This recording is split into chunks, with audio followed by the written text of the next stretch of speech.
and now he's the Prime Minister. He's the centre, but that's the man we need for the moment. You know, we've won, hopefully, the war of the pandemic. Now we've got to win the peace and re-energise the country and get everybody back into work again. When he was mayor, when you were working for him, of course, he used to talk up London and London's contribution. He's now, we understand, going to talk about the South East being overheated. How do you feel about that? Well, I think the point is that we've got to look after the whole country. We talk about levelling up, but that surely must be about the people rather than the places. I don't think it's one bit of the country against another. I think the important thing is that everybody needs that opportunity to succeed now, and that's the one thing about Boris. He's very keen that, you know, business should be paying the proper salaries. I mean, do you think the South East is overheated, to use that phrase? I don't know. I haven't really seen that. I mean, I've been volunteering in a food bank, so I've seen it from the bottom up during. Well, exactly. That's my point. That, exactly. that you know that in the end, this does end up being a little bit north-south, the issue of levelling up, whereas we do have a lot of poverty in the south as well. Well, yes, but I mean, London has traditionally been the engine of our economy, but if you look at something like TfL that buys things that, you know, we all use from across the country, actually there's plenty of opportunities, if you look at the supply chain, for the whole country to prosper. And Andy Burnham today, who actually has been quite warm at times about Michael Gove and Boris Johnson, promising that as far as the Northern Powerhouse is concerned, transforming transport in the north, that doesn't seem to be happening now. Well, I hope it does, because actually those people deserve jobs, they deserve better transport systems. I mean, anybody can go north-south really easily in this country, but if you talk to those people who are trying to still go east-west and get around, we desperately need a new transport system, you know, linking going east-west and west-east up in the north. So I do hope very much indeed that there is some investment and in increased infrastructure in the north. And how do you feel about the criticism of business? I mean, we've got used to referring to the Conservative Party as the party of business, but now we're apparently being told that businesses are lazy, they haven't invested, they haven't paid their workers what they should. Any problems in the supply chain are their fault. Is that really a message you'd expect to come from a Conservative Prime Minister? I agree with you. I don't think so. I think the point is that Boris has always felt that if, you know, that your wages should enable you to thrive, to enable you to prosper, not just to survive. I think Boris has always felt it very disappointing that the state has had to, rather than just focusing on all those who really don't have any money and really do need genuine support, he has always felt that we should be a better wage, a higher wage economy. After all, when he was mayor, he raised the London living wage, and I've no doubt there will be plans to go on raising the wages, because he wants people to do well. He wants people to thrive and prosper. But do you think business owners and managers have been derelict in their duty, which is what he appears to be saying? I think that's very unfair. I mean, during the pandemic, of course, the government have supported businesses through furlough, and I think that's why probably we're now in the right position to make the best opportunities of what's coming up, well, what's going to come up. You know, there's plenty of vacancies. You know, businesses are bouncing back, perhaps bouncing back faster than people had thought, which is why, of course, there's demand now for the jobs, and that's why there's a bit of a catch-up. But that's also a global situation, I think. But you see, if things have gone badly wrong, after 10 years of Conservative government, you talked about Boris Johnson in London, it has to be on the Conservative ticket that things have gone wrong. Well, I don't think that things have gone wrong. I mean, that's why. Well, that's what he's saying about businesses. He's saying that they're not paying what they should be paying. They haven't got organised, so that there's been problems with truckers. It's nothing to do with him. I mean, that is blaming business, isn't it? I think there is going to be a bit of a catch-up. I mean, inevitably, because, you know, if you go into the building industry, they tell you there's things that have got to be caught up with some delays. But those aren't just in the UK. So I don't think you should blame English businesses or British businesses. But that's what he's doing. That's what I'm saying. I'm not absolutely sure that's the case, because Boris. I mean, that's what Lord Wolfson feels. Well, yes.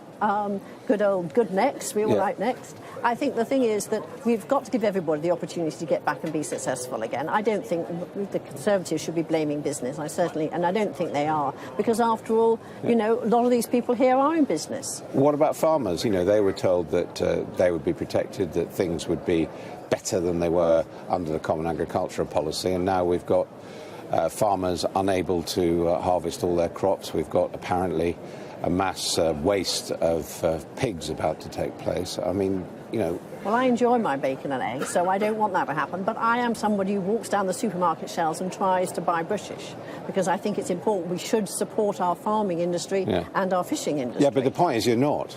Well, what we're saying... That's what they're saying. No, They've got a stall just over there. We need the things in the shops, and we need to train and give our own people the opportunity of having those jobs. Yes, we may have to have some short-term visas, but actually we should stop saying that we've always got to get people from overseas. Yes, we do want great talent from overseas. Yes, I believe in immigration. I do firmly believe it benefits our country. Yeah. But actually where I do want is I'd want our own young people to have the opportunity of training, whether it's apprenticeships or training to do all the jobs that are going to fill the skills gap at the moment.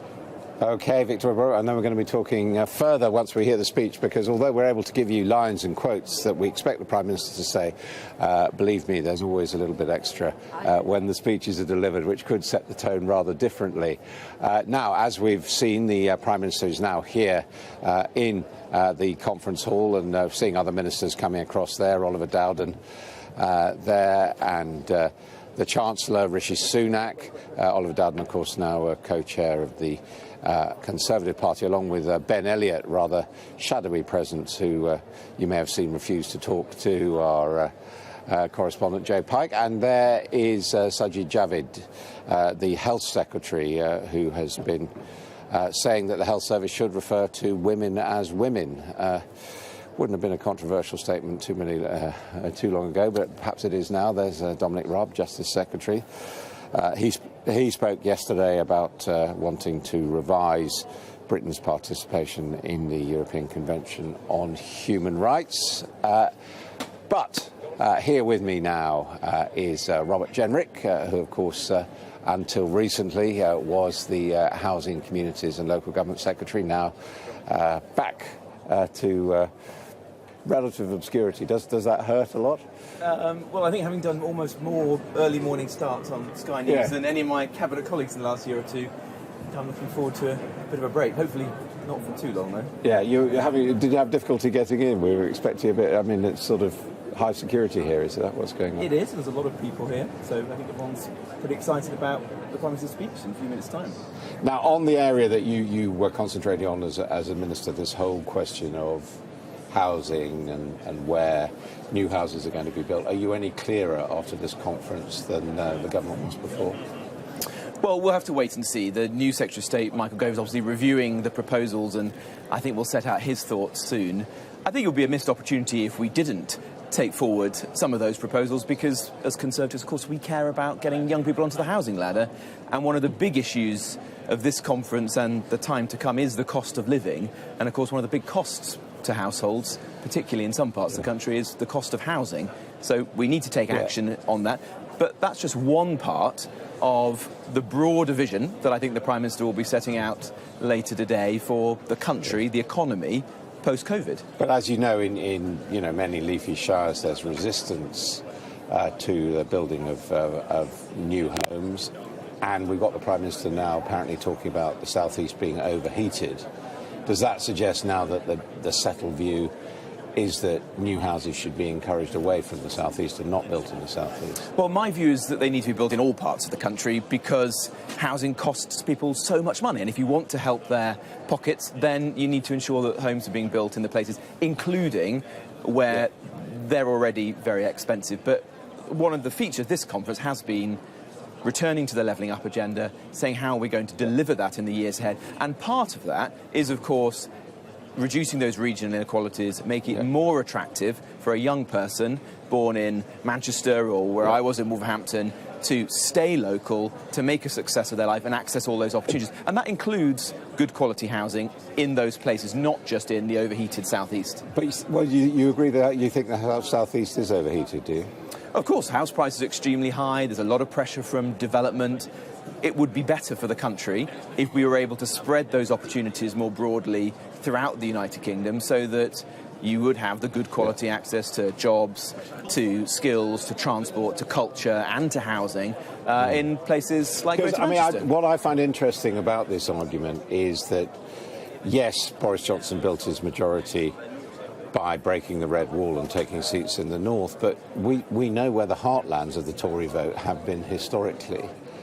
And it just seems to me that those people, if anything, are being criticised and there's not much in it for them in what's been proposed by Mr Johnson, and so that perhaps we might see a whole switch in the Tory party from the traditional support, possibly even, you know, relatively privileged people with sort of backgrounds perhaps similar to ours, to a completely different group of people. But that is quite precarious, isn't it, to do that straddle? Well, the argument that the Prime Minister has made is that levelling up is a win-win for all parts of the country. Well, I know he's made that argument, but is it? Well, I think that's right, because if you're concerned about overdevelopment or the cost of living in a place like London or the South East, then part of the answer, of course, is to build more homes and infrastructure and get good quality jobs into that part of the country. But it's also to relieve pressure on it by ensuring that other parts of the country have access to the same opportunities. And that's the agenda I think the Prime Minister is going to be setting out later today.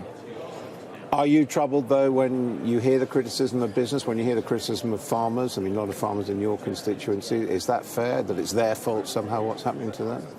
Well, what we need now are policies which will boost economic growth. We want to see a higher wage economy. That is going to be one of the big arguments the Prime Minister will make today and has been throughout this conference. The way to do that is to improve productivity. And therefore we need to grow the economy, to invest in skills and to have a more innovative and dynamic country. That is the agenda, the vision that I think the Prime Minister is going to set out later today. And if we can achieve that, and there are good signs at the moment with real wages starting to rise, a lot of jobs being created in parts of the country, then we'll be delivering on our promise to level up in time for the next election. Robert Jenrick, thank you very much indeed. I think you were telling me you're hoping to get back in the Cabinet. You haven't given up. I certainly haven't given up, no. I'm committed to the country and to the party. Thank you very much indeed. Well, my colleague Kate McCann has now moved towards the conference hall and is speaking to the people still filing in to what's going to be a crowded room to listen to the Prime Minister. Kate. Hi, Adam. Yes, you might be able to hear, you'll definitely be able to hear the clapping of the audience here. That's because the Cabinet has just arrived in the hall ahead of Boris Johnson's speech. We expect the Prime Minister here in just a few moments' time. But his Cabinet have filed in, they've taken their seats on the front row, as has Carrie Johnson, the Prime Minister's wife, just ahead of this speech. You'll be able to see that familiar slogan there on the signage behind the podium. This, of course, is an auditorium that no other Cabinet Minister has used so far during this party conference. They've all been speaking from a different auditorium inside the hall. This one purely for the Prime Minister. And you may well be able to see around me, I'm not sure if anybody's holding them up quite yet, but there are lots of signs on seats, lots of slogans that members of the audience here are going to be holding up. We expect during the speech, there you go, there's one of them getting on with the job. Lots of those slogans that you're used to hearing from the Prime Minister. But members here, businesses, people around the country will want to hear more than just those slogans. They'll want to hear what those policies are, how that's going to translate into what levelling up really means for people around the country. I think, Adam, we're preparing for the Prime Minister to arrive now here in the hall.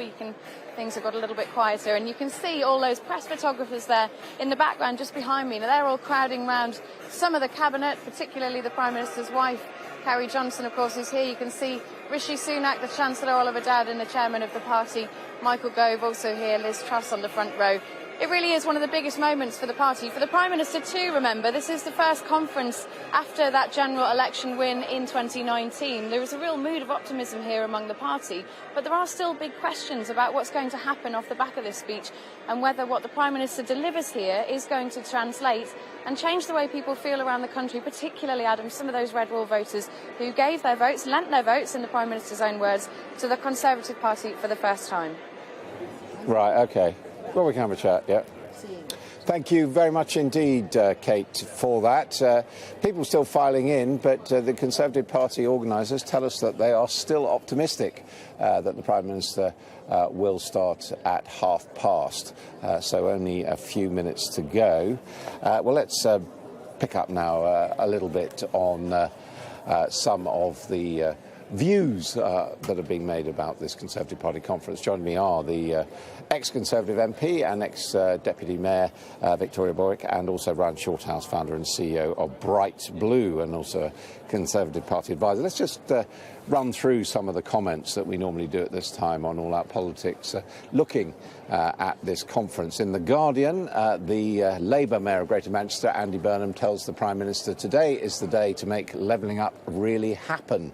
And their columnist and wit, Marina Hyde, also focuses on events here. She says that seeing Rishi Sunak in action in Manchester was all a bit Simba goes to conference, as she describes Boris Johnson as the young Lion King's Uncle Scar. In the Times, Daniel Finkelstein focuses on talk of a high-wage economy and asks, how do we pay for it? The paper's cartoon has Priti Patel blasting an Insulate Britain protester who's holding up traffic. How dare you prevent free movement, she says. But the next picture, she's blocking a van from the European Union. No more free movement are her words this time. Ian Dunt in The Eye says the Home Secretary's response to the demonstrators is taking away the right to protest with potentially far-reaching consequences. Philip Johnson in The Telegraph believes the mood is bullish here in Manchester, but he warns the Tories are in for what he describes as a self-created mess on public spending. The Telegraph's cartoon has the blame game over the supply crisis. The Prime Minister and the head of the business body, the CBI, are both seen walking away, having stuck blame me notes on each other's backs.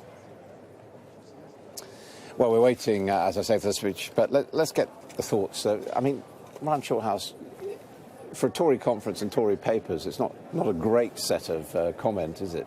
No, and I mean, there's two things really. One is the kind of new health and social care levy, a new tax. Tories are allergic to taxes, and that's sort of hanging over a lot of fringe events. The other thing is levelling up. Everyone's talking about levelling up. Every fringe event, no matter what the topic, what is levelling up? How do we do it? And, the Prime Minister did a speech in the summer about that, and as Andy Burnham said in his column today, it's very vague, it's very woolly still. But I think what most people understand it to be is helping those kind of left-behind areas, particularly in coastal, former industrial areas. I disagree with Andy when he says it's about the north of England. Those areas also exist in the south. But we need to have delivery on that. The Prime Minister has said, 2019, a lot of those voters in those areas lent their votes to the Tory government for the first time in ages. Now he has to deliver. And we still haven't really had any meat behind that. And I'm interested too that Lord Finkelstein, Daniel Finkelstein, Victoria, a little bit sceptical about this, saying, where's the money to pay the higher wages? Well, I mean, I think the point is he wants it to come from business. He sees us being a high-skilled, high-wage economy and less dependent on the welfare state being used to help those who really do need it. And I think the point you've made is there's poverty everywhere in the country, and we've got to help everybody get back into work. We know the jobs are there. Now we've just got to help people get back into work. Iran, do you think there's truth in what Philip Johnson says, that, at any party conference, the party looks at itself, leadership, who are the up-and-coming stars and all that, and actually gets a bit out of touch? And when you happen to be in government, you get back to Westminster or your constituencies, and there are real problems that could start dragging on the government. Yeah, and I would say there is a bit of a tiredness to this government in terms of new ideas. I think back when Cameron came into coalition, lots of new stuff, free schools, UC. There just isn't that newness, and kind of raising the minimum wage is not necessarily that was introduced by a Labour government back in the 90s, which the Tories opposed back then. So there isn't a kind of freshness to this, and the levelling up stuff. There's kind of pots of funding, which, to be honest, that's been tried since the 60s. Pretty marginal effects. So if the government's really going to transform these communities, it's got to do something big, and we haven't seen that yet. I'd like to challenge you on that, because I think we're just about to see a really empowering, passionate speech. I mean, I know Boris is passionate, and I know he wants this country to be successful. So I think we are going to see some new ideas. And I think the wonderful thing here is the fact that is a more intimate conference, is that the volunteers have been able to talk directly to their MPs, the people they voted for, the people they supported them. So that's been a great opportunity to put their ideas in. And I think it's been a collaborative conference, and I hope that bodes well as we've, won the battle of the pandemic. We've now got to win the peace. We've got to get the country going again. And I'm sure we're going to see great energy from Boris as he enlivens the country. Well, let's see. Here he is, energetically walking into the specially constructed conference hall, getting a standing ovation before he starts.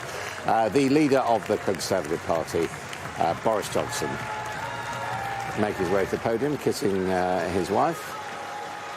Not taking much notice of Priti Patel, the Home Secretary.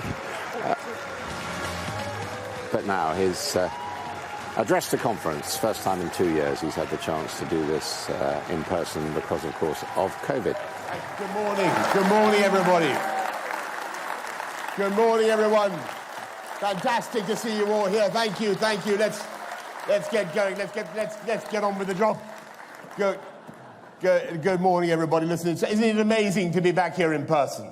And the first time since so many of you worked to defy the sceptics by winning councils and communities that Conservatives have never won in before, such as Hartlepool. And in fact, it's the first time since the general election of 2019 when we finally sent that corduroy communist cosmonaut into orbit where he belongs. And why is it that we are back today for a traditional Conservative cheek by jowler? It's because for months we've had one of the most open economies and societies. And on July the 19th, we decided to open every single theatre and every concert hall and nightclub in England. And we knew that some people would still be anxious. So we sent top government representatives to our sweatiest boîte de nuit to show that anyone could dance perfectly safely. And wasn't he brilliant, my friends? Let's hear it. Let's hear it for John Bon Jovi. Living proof. Living proof. Living proof that you all represent the most jiving, hip, happening and generally funkopolitan party in the world. And how have we managed to open up ahead of so many of our friends? You know the answer. It's because of the rollout of that vaccine. A UK phenomenon, a magic potion invented in Oxford University, bottled in Wales, distributed at incredible speed to vaccination centres everywhere. I saw the army in action in Glasgow, firing staple guns like carbines as they set up a huge vaccination centre. In Fermanagh, I saw the needles go in like a collective sewing machine. They vaccinated so rapidly that we were able to do those crucial groups 1 to 4, the oldest and most vulnerable, faster than any other major economy in the world. And though the disease has sadly not gone away, the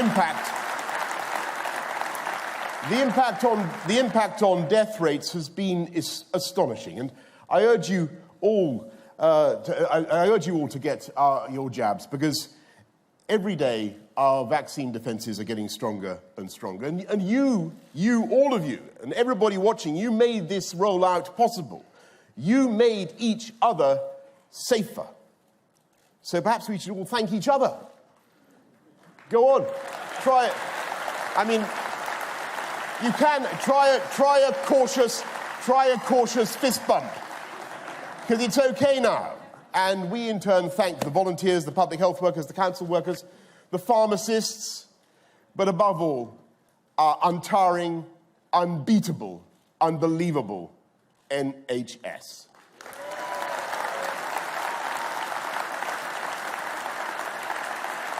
And as a responsible Conservative government, we must recognise the sheer scale of their achievement, but also the scale of the challenge ahead. When I was lying in St Thomas's Hospital last year, I looked blearily out of my window at a hole in the ground between the ICU and another much older Victorian section. And amid the rubble of brick, they seemed to be digging a hole for someone or something, or indeed someone, possibly me. But the NHS saved me, and our wonderful nurses pulled my chestnuts out of that Tartarian pit. And I went back on a visit the other day, and I saw that the hole had been filled in with 3 or 4 gleaming stories of a new paediatrics unit. And there you have a metaphor, my friends, for how we must build back better now. We have a huge hole in the public finances. We spent £407 billion on COVID support, and our debt now stands at over £2 trillion. And waiting lists will almost certainly go up before they come down. COVID pushed out a great bow wave of cases. People did not or could not seek help. And that wave is now coming back. A tide of anxiety washing into every A&E and every GP. your hip replacement, your mother's surgery. And this is the priority of the British people. Does anyone seriously imagine that we should not now be raising the funding to sort this out? Is that really the view of responsible Conservatives? I can tell you something. Margaret Thatcher would not have ignored the meteorite that has just crashed through the public finances. She would have wagged her finger and said, more borrowing now is just higher interest rates and even higher taxes later. When this country was sick, our NHS was the nurse. Frontline care workers battled against a new disease selflessly, risking their lives, sacrificing their lives. And it is right that this party that has looked after the NHS for most of its history should be the one to rise to the challenge. 48 new hospitals, 50,000 more nurses, 50 million more GP appointments, 40 new diagnostic centres, and fixing those backlogs with real change. Because the pandemic not only put colossal pressure on the NHS, it was a lightning flash illumination of a problem we have failed to address for decades. In 1948, this country created the National Health Service, but kept social care local. And though that made sense in many ways, generations of older people have found themselves lost in the gap. When COVID broke, there were 100,000 beds in the NHS and 30,000 occupied by people who could have been cared for elsewhere, whether at home or in residential care. And we all know that this problem of delayed discharge is one of the major reasons why it takes too long to get the hospital treatment that your family desperately need. And people worry that they will be the one in 10 to suffer from the potentially catastrophic cost of dementia, wiping out everything they have and preventing them from passing on anything to their families. And we Conservatives stand by those who have shared our values, thrift and hard work, and who face total destitution in this brutal lottery of old age, in which treatment for cancer is funded by the state and care for Alzheimer's is not, or only partly. And to fix these twin problems of the NHS and social care, we aren't just going to siphon billions of new taxes into crucial services without improving performance. We will use new technology so that there is a single set of electronic records as patients pass between health and social care, improving care and ensuring that cash goes to the front line and not on needless bureaucracy. When I stood on the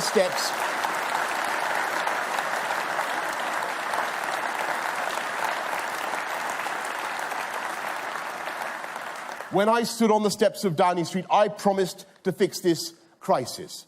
And after decades of drift and dither, this reforming government, this can-do government, this government that got Brexit done, that's getting the COVID vaccine rollout done, is going to get social care done. And we are going to deal with the biggest underlying issues of our economy and society, the problems that no government has had the guts to tackle before. And I mean the long-term structural weaknesses in the UK economy.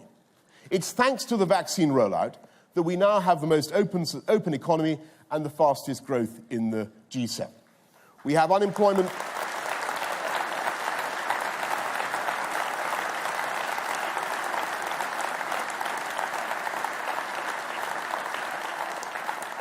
We have unemployment 2 million lower than forecast. We have demand surging.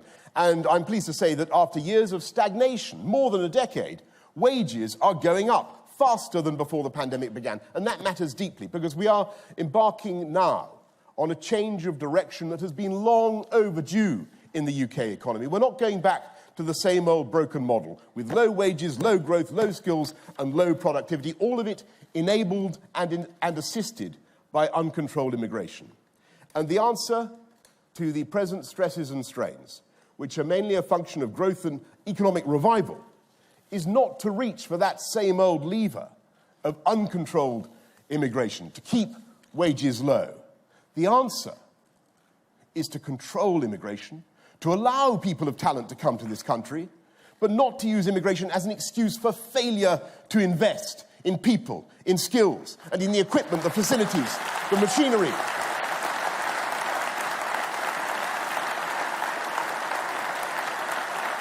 Or from the machinery, the facilities they need to do their jobs. The truck stops, to pick an example entirely at random, with basic facilities where you don't have to urinate in the bushes. And that is the direction in which this country is going now, towards a high-wage, high-skill, high productivity, and yes, thereby a low-tax economy. That is what the people of this country need and deserve.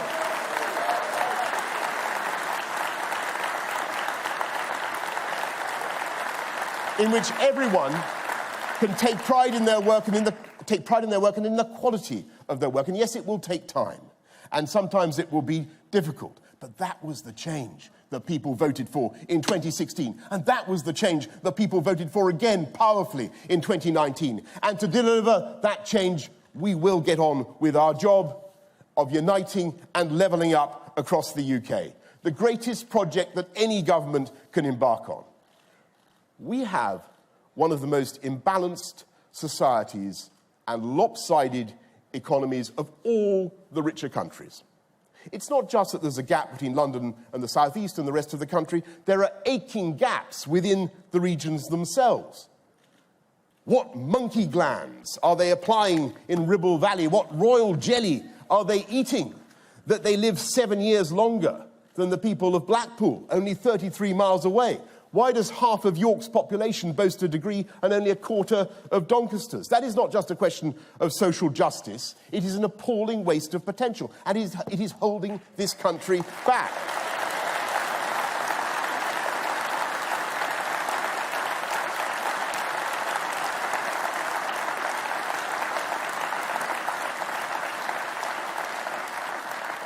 Because there is no reason why the inhabitants of one part of the country should be geographically fated to be poorer than others, or why people should feel they have to move away from their loved ones or communities to reach their potential.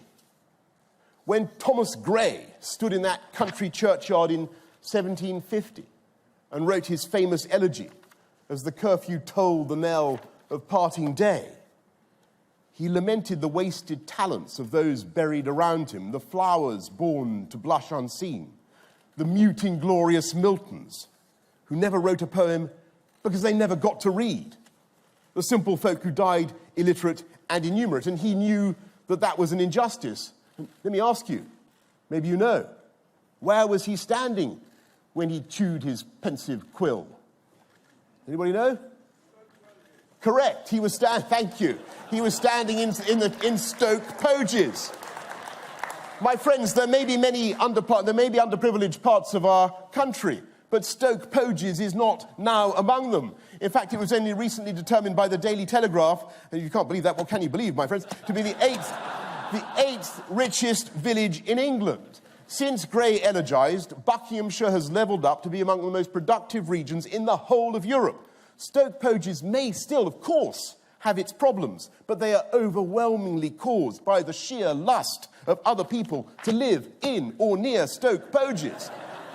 Overcrowded trains, endless commutes, too little time with the kids, the constant anxiety that your immemorial view of chalk downland is going to be desecrated by ugly new homes. And that is why levelling up works for the whole country, and it is the right and responsible policy, because it helps to take the pressure off parts of the overheating southeast, while simultaneously offering hope and opportunity to those areas that have felt left behind. And let's be clear that there is a huge philosophical difference between us and Labour, because in their souls, they don't like levelling up.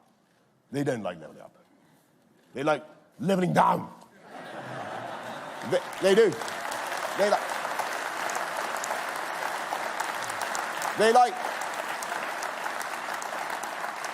They like decapitating the tall poppies and taxing the rich till the pips squeak, and they dislike academic competition, Latin I hear, and in Islington, I kid you not, I've seen it with my own eyes, they like kids to run races, I've seen this, where nobody actually wins. And I have to tell you, I don't think that is a good preparation for life, let alone for the Olympic Games.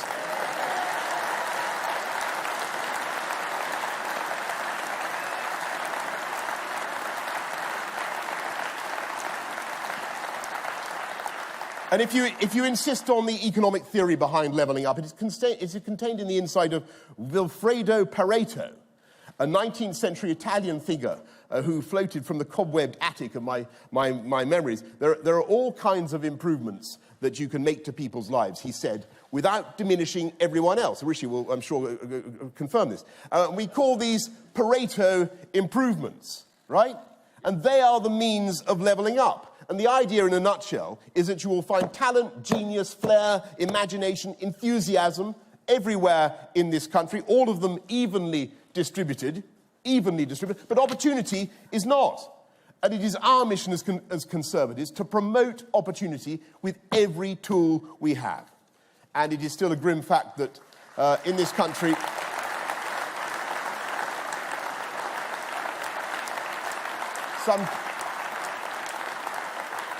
that's right. It's all about opportunity. But it's still a grim fact that in this country, some kids will grow up in neighbourhoods that are much safer than others. And some will be, as Priti was saying, some will be sucked into gangs, some will be at risk of stabbing and shooting, some will get themselves caught in the one-way ratchet of the criminal justice system. Many others will not. And that's why levelling up means fighting crime, putting more police out on the beat, as we are, toughening sentences, rolling up the county lines drugs networks, as we are, 1,100 of them gone already, giving the police the powers they need to fight these dealers in death and misery. That's what we want to do. And what's Labour's answer, by the way? To decriminalise hard drugs, apparently, to let the gangsters off with a caution. An answer that is straight from the powder rooms of North London dinner parties and nothing to do with the real needs of this country. It's true.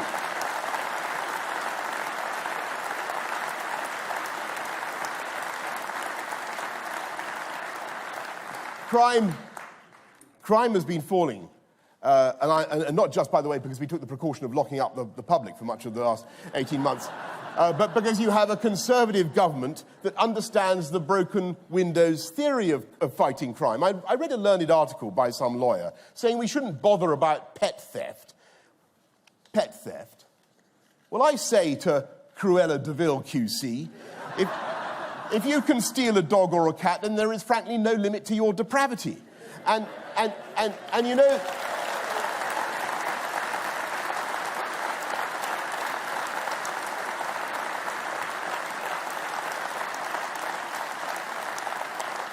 And you know those people gluing themselves to roads. I don't call them legitimate protesters like some Labour councillors do. I think some Labour councillors actually glue themselves to roads. I say they're a confounded nuisance who are blocking ambulances, stopping people going about their daily lives. And I'm glad Priti is taking new powers to insulate them snugly in prison where they belong. But what I find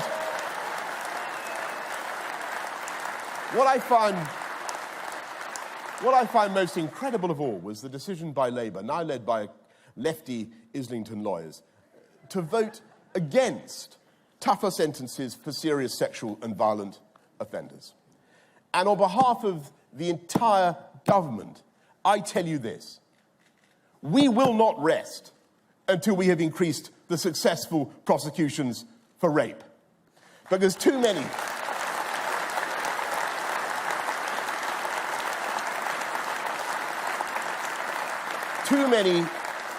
lying, bullying, cowardly men are using the law's delay to get away with violence against women.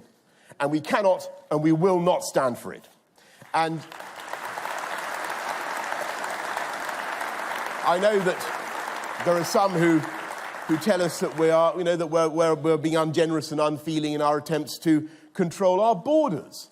And I say, don't give me that. This is the government that stood up to China and announced that we would provide a haven for British overseas nationals from Hong Kong. 30,000 have already applied. And I'm proud to be part... I'm really proud to be part of a Conservative government that will welcome 20,000 Afghans, people who risk their lives to guide and translate for us. We are doing the right... and responsible thing. And speaking as the great-grandson of a Turk who fled in fear of his life, I know that this country is a beacon of light and hope for people around the world, provided they come here legally, provided we understand who they are and what they want to contribute. And that's why we took back control of our borders and will pass the Borders Bill, because we believe there must be a distinction between someone who comes here legally and someone who doesn't. And though I have every sympathy with people genuinely in fear of their lives, I have no sympathy whatever with the people traffickers who take thousands of pounds to send children to sea in frail and dangerous craft. And we must end this lethal trade. We must break the gangsters' business model. And is it not a sublime irony? Is it not a sublime irony that even in French politics there is now a leading centre-right politician calling for a referendum on the EU? Who is now calling for France to reprendre le contrôle? It's good old Michel Barnier. That's what happens. That's what happens if you spend a year trying to argue with Lord Frost, the greatest frost since the Great Frost of 1709. And we will fight these gangs at home and abroad because their victims are invariably the poorest and the neediest. And I'll tell you what levelling up is. A few years ago, they started a school not far from the Olympic Park, a new school anyone could send their kids to, in an area that for decades has been one of the most disadvantaged in London. That school is Brampton Manor Academy, and it now sends more kids to Oxbridge than Eton. And if you want proof of what I mean by unleashing potential and by levelling up, look at Brampton Manor. And we can do it. There is absolutely no reason why the kids of this country should lag behind, or why so many should be unable to read or write or do basic mathematics at 11. And to level up, on top of the extra 14 billion we're putting into education, on top of the increase that means every teacher starts with a salary of £30,000, we're announcing today a levelling up premium of up to £3,000 to send the best maths and science teachers to the places that need them most. And above all, we are investing... We're investing in our skills. Skills, folks. Our universities are world-beating. I owe everything to my tutors. They're one of the great glories of our economy. But we all know that some of the most brilliant and imaginative and creative people in Britain, some of the best paid people in Britain, did not go to university. And to level up, you need to give people the options, the skills that are right for them. And to make the most of those skills and knowledge, you need urgently to plug all the other gaps in the infrastructure that are still holding people and communities back. As I've been saying over this wonderful conference to you, when I became leader of this party, there were only, can you remember, what percentage of households had gigabit broadband when you were so kind as to make me leader?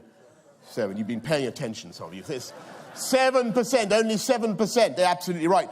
And what will it be by the new year? Actually, I'm told now it's 68% by the new year. And thanks to Rishi's super deduction, the pace is now accelerating massively as companies thrust the fibre optic vermicelli in the most hard-to-reach places. And it's wonderful. For years, the SNP leader at Westminster, Ian Blackford, has been telling the Commons that he is nothing but a humble crofter on the Isle of Skye. Well, now that we have fibre optic broadband of a very high quality, we can inspect the library, or is it perhaps the billiard room of Ian Blackford's croft?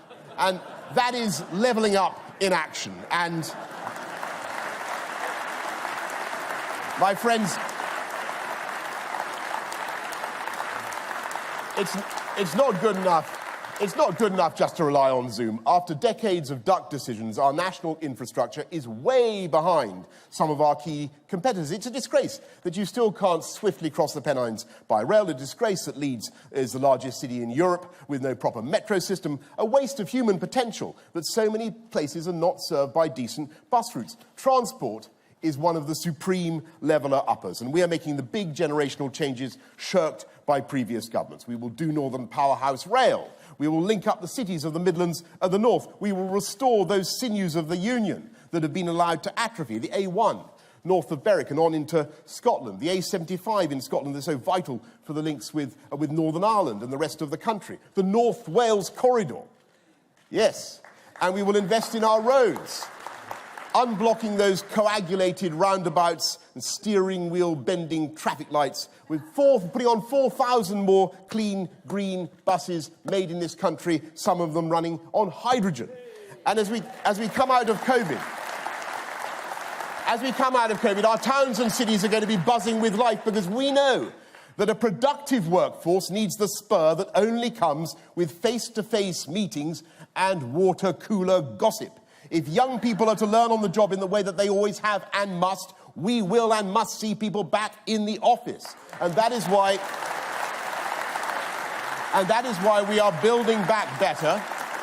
That is why we are building back better with a once-in-a-century £640 billion programme of investment. And by making neighbourhoods safer, by putting in the gigabit broadband, by putting in the roads and the schools and the healthcare, we will enable more young people everywhere to share the dream of home ownership, the great ambition of the human race that the left always privately share but publicly disparage. And we can do it. Look at this country from the air. Go on Google Maps. You see how our landscape has been plotted and pieced and jigsawed together by centuries of bequests and litigation, a vast testament to security of title, trust in the law, and it's a confidence that is responsible for so much international investment. You see how rich this country is growing, the billions of loving and incremental improvements to homes and gardens. You can see how beautiful it is, vast, untouched moorland, hills and broadleaf forests. We are going to rewild parts of the country and consecrate a total of 30% to nature. We're planting tens of millions of trees. Otters are returning to rivers from which they have been absent for decades. Beavers that have not been seen on some rivers since Tudor times, massacred for their pelts and now back. And if that isn't conservatism, my friends, I don't know what is. Build back beaver, I say. Build back beaver. And though the beavers may sometimes build without local authority permission, you can also see how much room there is to build the homes that young families need in this country, not on greenfields, not just jammed in the southeast, but beautiful homes on brownfield sites in places where homes make sense. And this government is helping young people to afford a home. It's been a scandal, a rebuke to all we stand for, that over the last 20 years the dream of home ownership has receded. And yet, under this government, we are turning the tide. We've not only built more homes than at any time in the last 30 years, we're helping young people onto the property ladder with our 95% mortgages. And there is no happiness like taking a set of keys and knowing the place is yours. And you can paint the front door any colour you like. As it happens, I can't paint my own front door any colour I like. It has to be black. But I certainly don't have to go very far to work. And if you don't have to go far to work, and your commute isn't too dreadful, and if the job suits your skills and your Wi-Fi is fast and reliable, I'll tell you something else. That housing in the right place and at an affordable price will add massively, not just to your general joie de vivre, but to your productivity. And that is how we solve the national productivity puzzle. By fixing the broken housing market, by plugging in the gigabit, by putting in decent, safe bus routes and all the other transport infrastructure, and investing in skills, skills, skills. And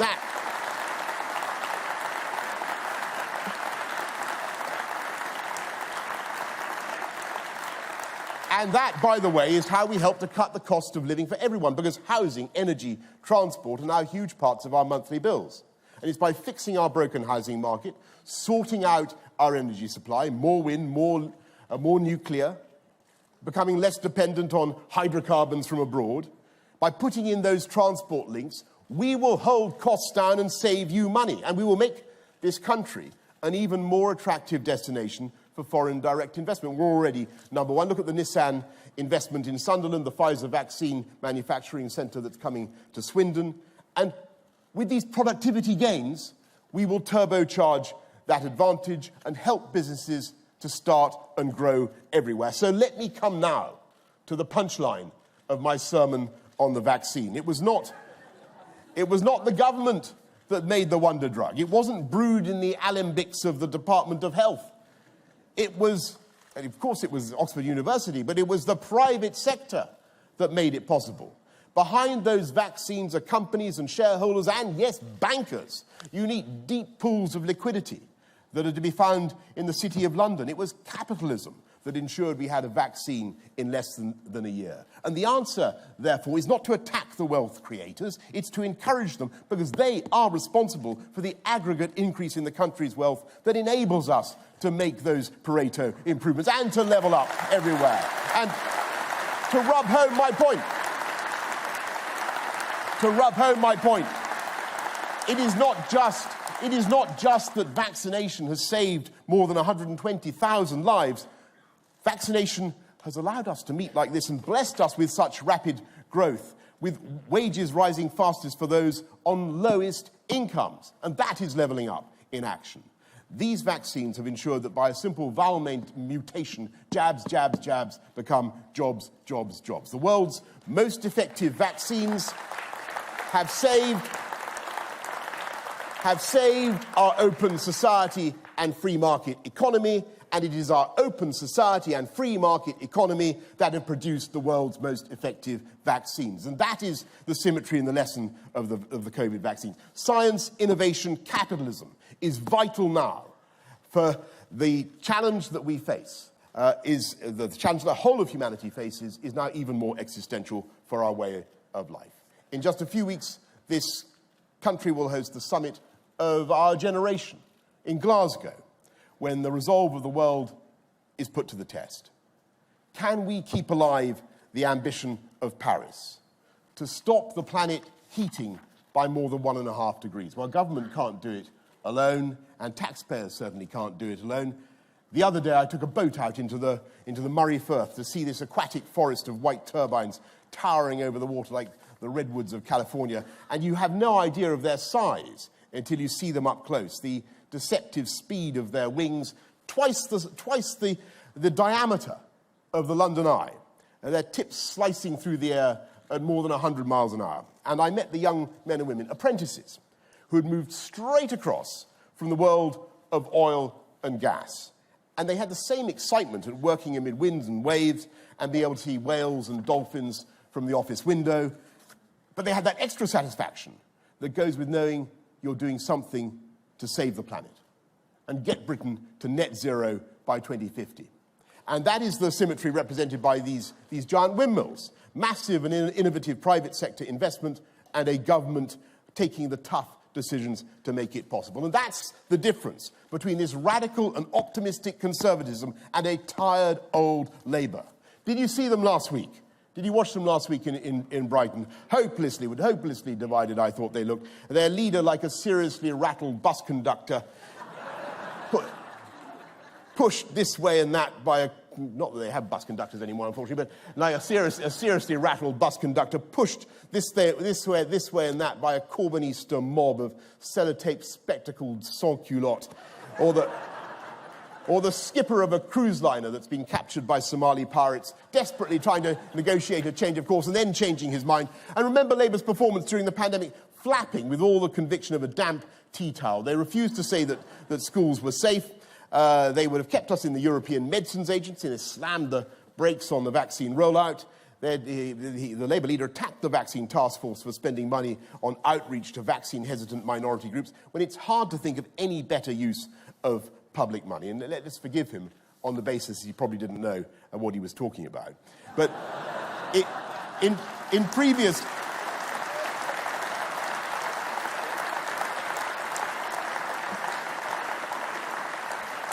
In previous national crises, Labour leaders have opted to minimise public anxiety and confusion by not trying to score cheap party political points. One thinks of Attlee or even Michael Foot in the Falklands crisis. And sadly, that was not the approach taken by Captain Hindsight, attacking one week, rowing in behind when it seemed to be working, the human weather vane, the Starmer chameleon.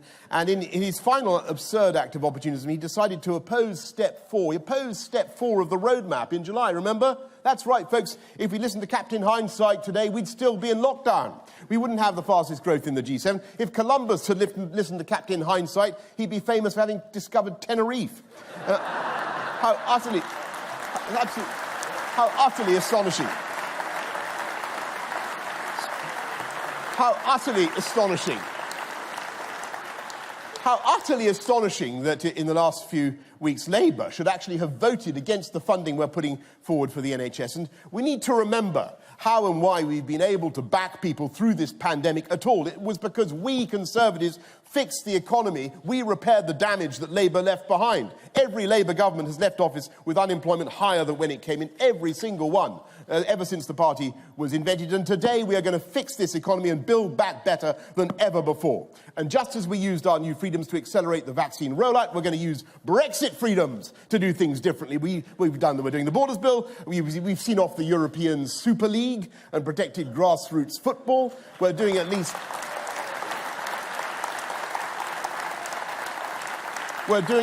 8 free ports, super fertilised loam, in which business will be able to plant new jobs across the UK. And now we're going to go further, not only jettisoning EU rules we don't need anymore, but using new freedoms to improve the way we regulate in the great growth areas of the 21st century as we fulfill our ambition of becoming a science superpower. Gene editing, data management, AI, cyber, quantum, and we're going to be ever more global in our outlook. We've done already 68 free trade deals, including that great free trade deal with our friends in the EU, which they all said was impossible.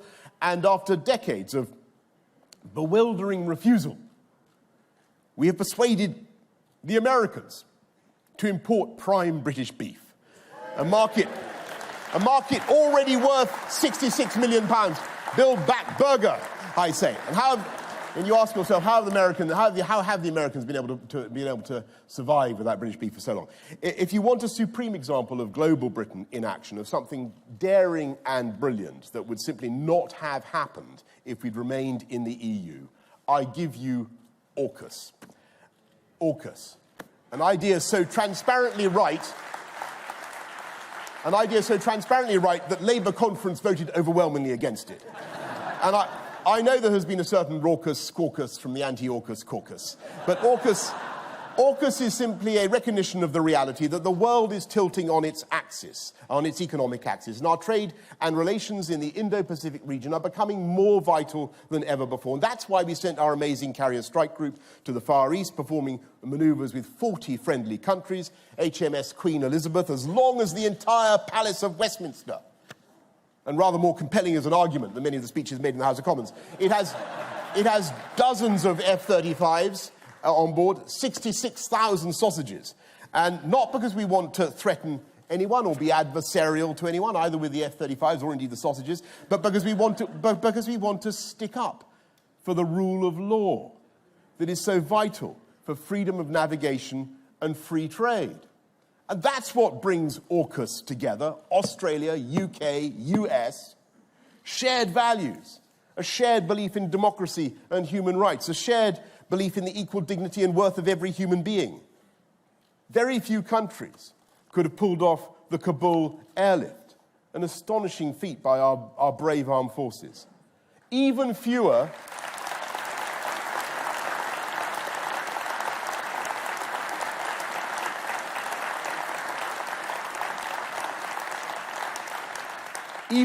have the same moral priorities. No other government brokered a deal such as this government did with AstraZeneca, so that the Oxford vaccine has been distributed at cost around the world. More than 1 billion low-cost vaccines invented in Britain, saving millions of lives. We're led by our values, by the things we stand for. And we should never forget that people around the world admire this country for its history and traditions. And they love the groovy new architecture and the fashion and the music and all the rest of it. The chance of meeting the Michael in the disco. But they like it for the way it emerges organically the way all that emerges organically from a vast inherited conglomerate of culture and tradition. And we Conservatives understand the need for both and how each nourishes the other, and we attack and deny our history at our peril. And when they began to attack Churchill as a racist, I was minded to ignore them, because it's only 20 years ago since BBC audiences overwhelmingly voted him the greatest Briton of all time. Because he helped to defeat a regime, after all. He helped to defeat a regime, after all, that was defined by one of the most vicious racisms the world has ever seen. But as time has gone by, it's become clear to me that this isn't just a joke. They really do want to rewrite our national story, starting with Hereward the Woke. We really are at risk of a kind of know-nothing cancel culture iconoclasm. And so we Conservatives will defend our history and cultural inheritance, not because we're proud.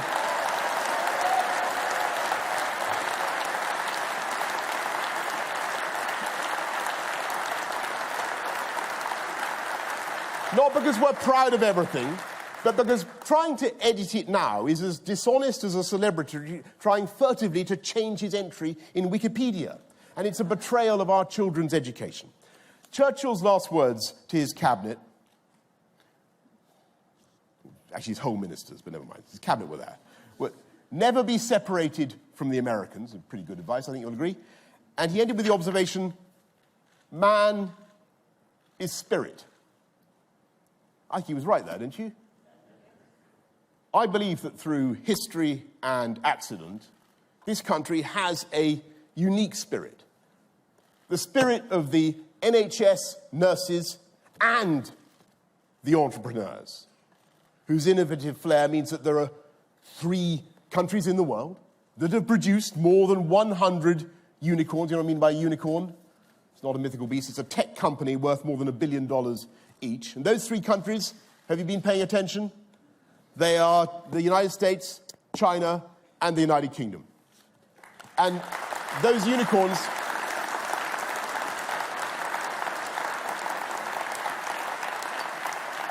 Those unicorns are now dispersed around the United Kingdom in a way that is new to our country. It's fantastic to see that levelling up. And we need the spirit of the NHS nurses and the entrepreneurs because each enables the other. And I mean the spirit of the footballers who took England into the final of a major knockout tournament for the first time in the lives of the vast majority of the people of this country. And probably, looking around at all you young thrusters, the majority of the people in this room. The indomitable spirit of Emma Raducanu, her grace and her mental resilience when the game was going against her, because that is what counts.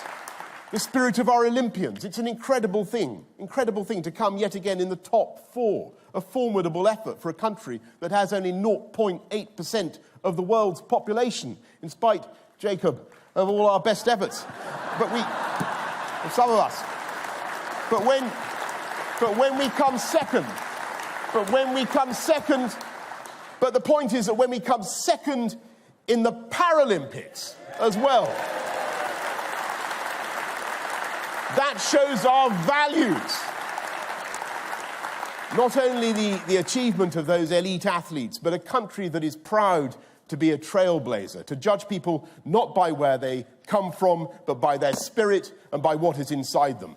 That is the spirit that is the same across this country, in every town and village and city, that can be found in the hearts and minds of kids growing up everywhere. And that is the spirit we are going to unleash. Thank you all. Thank you. Thank you, Bobby.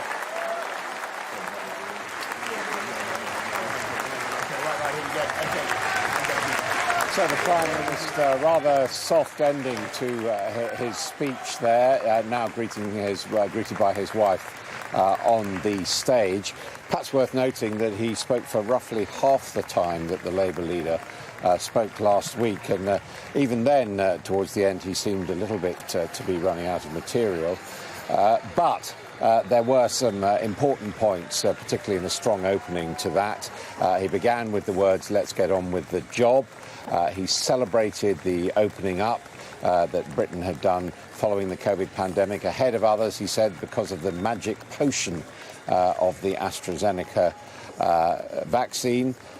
He praised the NHS, but also told the party to praise themselves. And then he got on to the main economic section, saying that it was a moment to embrace change, not the moment for the same old broken economy of low wages and low productivity. The answer to the present stresses and strains, the shortages, he said, is not to reach for the lever of uncontrolled immigration, but to invest in the country. Well, we can go now to our political correspondent, Kate McCann, who is in the hall with the Education Secretary. Over to you, Kate. Morning, Adam. Yes, I am indeed here with the Education Secretary, Nadhim Zahawi. Can I just get your thoughts on that speech from Boris Johnson? Skills, skills, skills. Education is the building block for levelling up. That is the journey that we will go on. That is the journey that we will complete. And I think, as the Prime Minister just set out, my department will be central. The teachers, the support staff in schools, in FE colleges, at universities. The message from here is we are going to invest in skills for this country and have a high-wage, productive economy like never before. He took us on a journey, and I think that journey from Brexit to dealing with a global pandemic to dealing with adult social care, a vexing issue since I was a young man attending conferences for many a government. He did all that today, and that sort of hope, that spirit of the vaccination programme that I used to refer to as the Dunkirk spirit, the country coming together. We had 80,000 people volunteer to become vaccinators. 250,000 people joined the effort.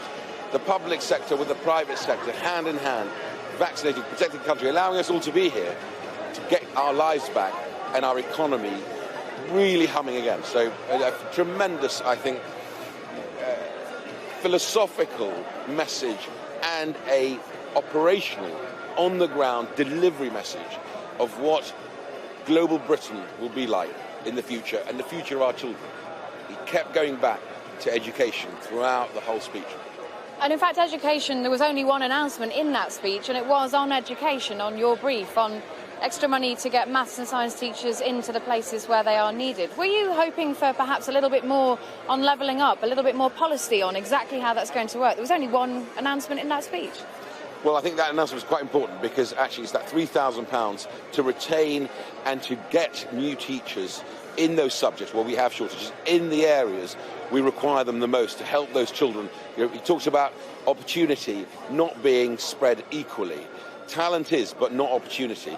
And of course, we've got the spending review to come. But let's not forget, we've got £3 billion that I am now effectively operationalising and administering on recovery, the catch-up. And we've seen it work. Tutoring was for a very long time, has been for a long time, the sort of the remit of wealthy families. It's now available to every child in the maintained sector. That's a great thing, and you'll see us go further on skills, skills, skills, as he said. But this speech was a bit of a risk, wasn't it? Because you said yourself it was philosophical, it was about setting a narrative, it was about throwing things forward. But there are lots of people around the country who are feeling the pinch right now, not least those who've lost that £20 a week universal credit uplift today, but also people who are worried about fuel, about energy prices, about how they're going to handle things over Christmas. There's going to be a gulf and a difficult period, and the Prime Minister himself said that people are going to have to grit their teeth through. Do you think you're doing enough to make sure that those at the bottom end who are really struggling are going to be able to get through these next couple of months? Well, I think he did two things. I think he set the narrative, but also shared with the country operationally how we're going to do this and related it back to how we did the vaccine programme. And I think precisely on your point, how do you achieve a high-wage, high-skilled economy? His message to business is invest and we will back you. Invest capital and in the most valuable resource, the human resource. Put that investment in so that wages do rise. And businesses are doing it. Look at the retailers that have succeeded. They're the ones who have invested heavily in capital, in technology, and in their people. Look at, I've got Wheelmore in my constituency, one of the biggest suppliers to the supermarkets of fresh fruit and veg. What are they doing? They're investing in their people and in their machinery. That is what a dynamic, high-skilled, high-wage economy looks like. And what the Prime Minister is saying is, with the Chancellor, with the Home Secretary, with the Education Secretary, with the Business Secretary, we are all one team that will deliver this. Not just the narrative, but operationally implementing this stuff to get there. And we are backing people to get higher wages and backing business. And he said it in that speech, to invest. And ultimately, the success is lower taxation. So it's down to business, not government, to make that gap feel less difficult for those people at the bottom? It's a partnership, right? There is no them and us. He spoke about how we work with the private sector, the entrepreneurial spirit and the spirit of the nurses in the NHS. It is a true partnership, a coming together. And I've seen it in my own constituencies, I just described to you. I've seen it here in Manchester, a big logistics business, investing in big warehousing, increasing the level of skill of the workforce and therefore wages, as well as bringing robots in. It is that combination, that dynamism, that innovation in the UK and that delivery. That is what this government is about, is getting on with the job. Nadine Zahawi, thank you very much. Adam, there's some immediate reaction to the Prime Minister's speech here in the hall. Of course, whether business accepts that the government is going to also take its own role in this rebuilding, that's a big question. There's already been some pretty difficult reaction from business this morning. The Federation of Small Businesses saying the Conservatives, the party of pro-business, have walked off the stage. So there'll be some robust reaction from them to this speech, I think. But generally in the whole Conservative Party and the Cabinet seem pretty pleased with it. OK, Kate McCann, thank you very much indeed. We'll be back to you shortly. With me watching that speech are the former Downing Street Director of Communications in the Theresa May years, Katie Perrier, and the Conservative MP, Matt Warman. Welcome to you both. MP for Boston and Skegness. I suppose that's Red Wall, not quite, I don't know. Anyway, what did you take away from that? So, what a hugely passionate speech. I mean, that is vintage Boris. There's more passion for this country there than in his little finger than there is in all of Keir's perorations over however long it was at Labour Party conference last week. So I think what you saw was not just that passion, but you also saw a genuinely coherent and comprehensive vision for where he wants to take this country. And now, as we come out of the pandemic, is the moment not just to outline that vision, but, as he says, to get on with delivering it. And so I think this is a tipping point. It's a moment to get on with it. And what you saw was him outlining it today in a way that we haven't seen yet. There's more flesh on the bones. That's great news. Same old broken economy of low wages. Conservatives in power for 10 years. Do you think that's something that the electorate will forgive him for?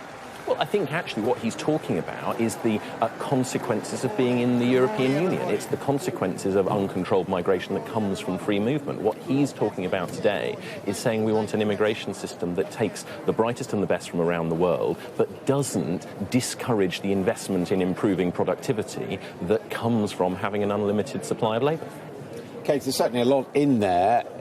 It has to be said, the speech itself, he seemed to be struggling a bit towards the end. It was vintage Boris in the sense of the same old jokes. Yes, he's not that kind of polished performer, but he knows the audience are going to love it anyway. He peppers it with lots of jokes.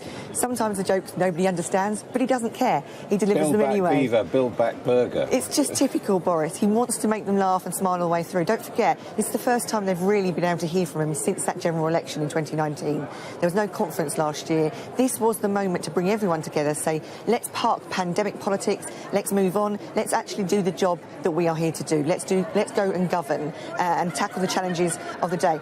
I call him the morph, and you've got to be a certain age group to know who morph is, morph of British politics, because he can bend and mould into different ways. So when he was Mayor of London, he was kind of pro-immigration. Doll, wasn't he? Plasticine doll, that's right.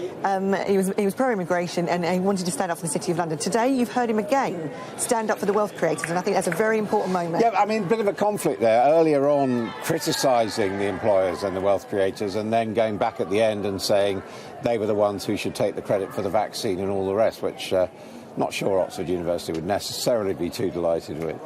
Well, I don't think there is that tension, if I'm honest. This is about encouraging business to invest in productivity, but also working with, for instance, academia in that example. It's about remoulding a system that clearly hasn't worked well for everyone over the last few years. And now we've got an opportunity, as Katie says, coming out of the pandemic, to really make some of those fundamental changes that seize the opportunities of Brexit as well.